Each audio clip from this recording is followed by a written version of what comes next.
রোহিঙ্গাদের বিরুদ্ধে একযোগে অপপ্রচারে নেমেছে একাধিক আন্তর্জাতিক সংস্থা। গত এক সপ্তাহে ইন্টারন্যাশনাল ক্রাইসিস গ্রুপ ও ফর্টিফাই রাইটস নামক দুটি আন্তর্জাতিক সংস্থা তাদের প্রতিবেদনে অভিযোগ করেছে রোহিঙ্গারা মিয়ানমার জান্তা বাহিনীর হয়ে আরাকান আর্মির বিরুদ্ধে সশস্ত্র লড়াইয়ের জন্য প্রস্তুতি নিচ্ছে।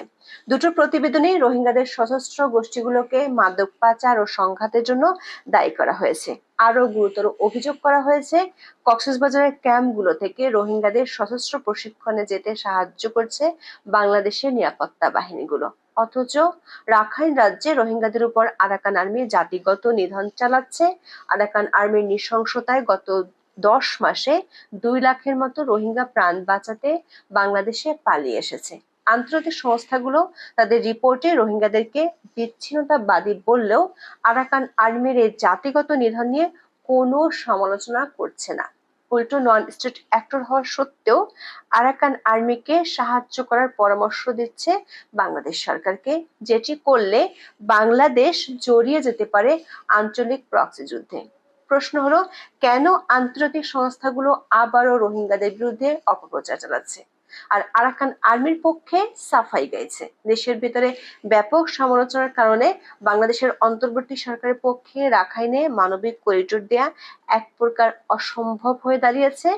যে বিদেশি শক্তিগুলো অন্তর্বর্তী সরকারের উপর চাপ তৈরি করেছিল, তারাই কি আবার নতুন করে এ বিষয়ে প্রচারণা চালাচ্ছে?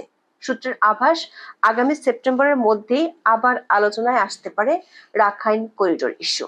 বিস্তারিত জানতে চলুন যাওয়া যাক বিশ্লেষণে। ইউরোপিয়ান থিঙ্ক ট্যাঙ্ক বলে পরিচিত international crisis group 18 June Bangladesh ও মিয়ানমার নিয়ে একটি প্রতিবেদন প্রকাশ করেছে। The danger of Rohingya insurgency বা বাংলাদেশ মিয়ানমার রোহিঙ্গা বিদ্রোহের ঝুঁকি শীর্ষক এই প্রতিবেদনে সংস্থাটি সতর্ক করে জানিয়েছে, কক্সবাজারের আশ্রয় শিবির থেকে রোহিঙ্গা সশস্ত্র গোষ্ঠীগুলো আরাকান আর্মির বিরুদ্ধে যুদ্ধ করার জন্য সদস্য সংগ্রহ করছে। তার একদিন আগে মানে 17 জুন আন্তর্জাতিক মানবাধিকার সংস্থা ফর্টিফাই রাইটস তাদের ওয়েবসাইটের পডকাস্টে রোহিঙ্গাদের নিয়ে একই ধরনের একটি প্রতিবেদন প্রকাশ করে, যেটির নাম দিয়েছে তারা Rohingya militant violence in the refugee camps in Bangladesh. পডকাস্টটিতে আলোচনা করেছেন ফর্টিফাই রাইটস এর senior advocacy specialist Patrick Phongsathorn এবং পরিচালক জন কুইনলির। ইন্টারন্যাশনাল ক্রাইসিস গ্রুপের প্রতিবেদনের মতোই এই পডকাস্টে রোহিঙ্গা শরণার্থী ক্যাম্পগুলোতে অপহরণ, খুন ও হুমকির মতো অপরাধের জন্য রোহিঙ্গাদেরকে দায়ী করা হয়েছে। দুটো প্রতিবেদনে অভিযোগ করা হয়েছে রোহিঙ্গাদের সশস্ত্র গোষ্ঠীগুলো জঙ্গি তৎপরতার সাথে জড়িত। আরাকান থেকে বাংলাদেশে বড় সংখ্যায় রোহিঙ্গাদের পালিয়ে আসার প্রথম ঘটনা ঘটে 1991-92 সালে। এরপর 2017 সালের 25 আগস্ট মিয়ানমারের জান্তা বাহিনী উত্তর রাখাইন রাজ্যে রোহিঙ্গা জনগোষ্ঠীর বিরুদ্ধে দমন-পীড়ন শুরু করে। সেই দিন থেকে বাংলাদেশের উখিয়া এবং টেকনাফের বিভিন্ন সীমান্ত দিয়ে বাংলাদেশে অনুপ্রবেশ করতে থাকে রোহিঙ্গারা। জাতিসংঘের হিসাব মতে সে সময় বাংলাদেশে আশ্রয় নিয়েছিল 8 লাখ রোহিঙ্গা।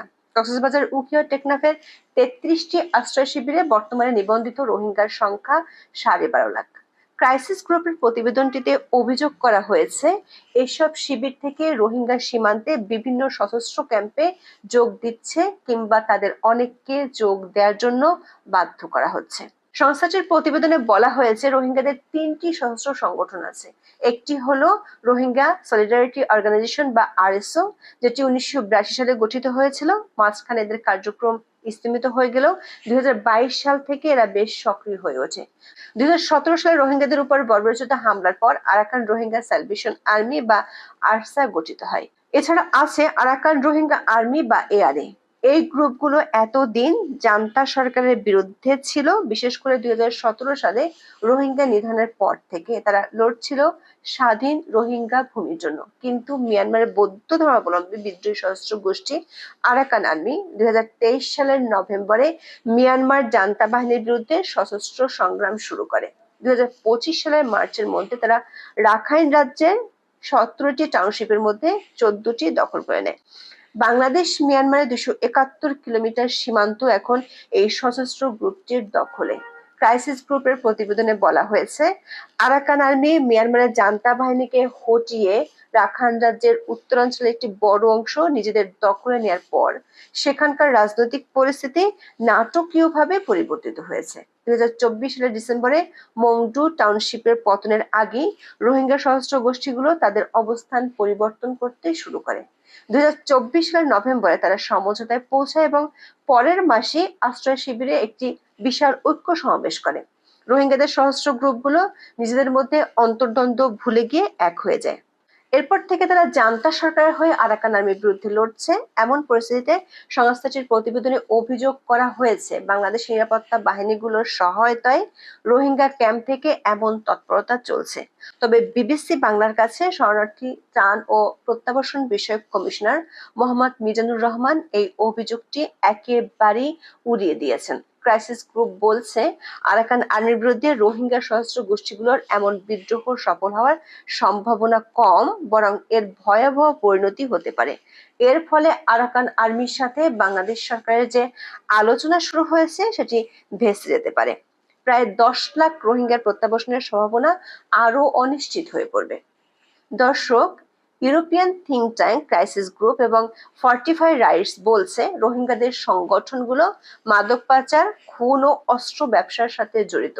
অথচ একই অভিযোগ আরাকান আর্মির বিরুদ্ধে ভুরি ভুরি আছে। বাংলাদেশের কোনো পণ্যবাহী নৌকা ও জাহাজ আরাকান আর্মিকে চাঁদা দেয়া ছাড়া ঢুকতে পারে না। 2025 সালে মংডু ও বুথিটং দখল করার পর সেখানকার রোহিঙ্গা মুসলিমদেরকে জাতিগত নিধন চালিয়ে যাচ্ছে এই আরাকান আর্মি।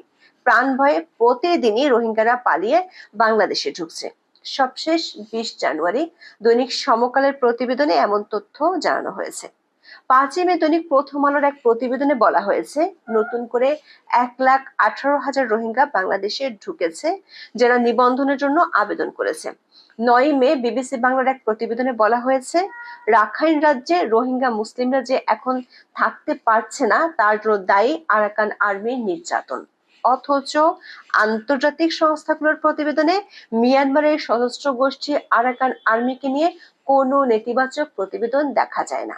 দর্শক, আমরা অনুসন্ধান করে দেখেছি ক্রাইসিস গ্রুপ ও ফর্টিফাই রাইটস রোহিঙ্গাদের বিরুদ্ধে যে অভিযোগগুলো করেছে সেগুলো আরাকান আর্মি এবং তাদের আন্তর্জাতিক উইং গ্লোবাল আরাকান নেটওয়ার্ক গত 1 বছর ধরে করে আসছিল।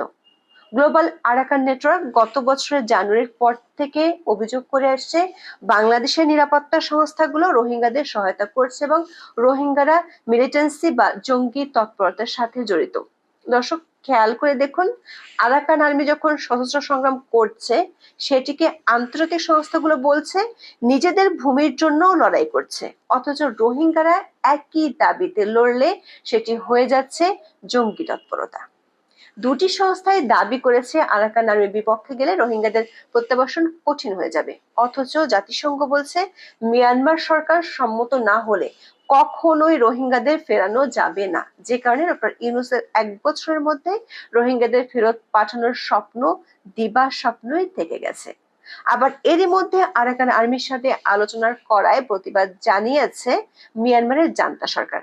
দেশটি থেকে ফেরত আনতে হয়েছে বাংলাদেশের রাষ্ট্রদূতকে। করিডোর নিয়ে আলোচনায় এটি পরিষ্কার যে আরাকান আর্মিকে সাহায্য করার অর্থ হলো বাংলাদেশ আঞ্চলিক প্রক্সি যুদ্ধে জড়িয়ে যাওয়া।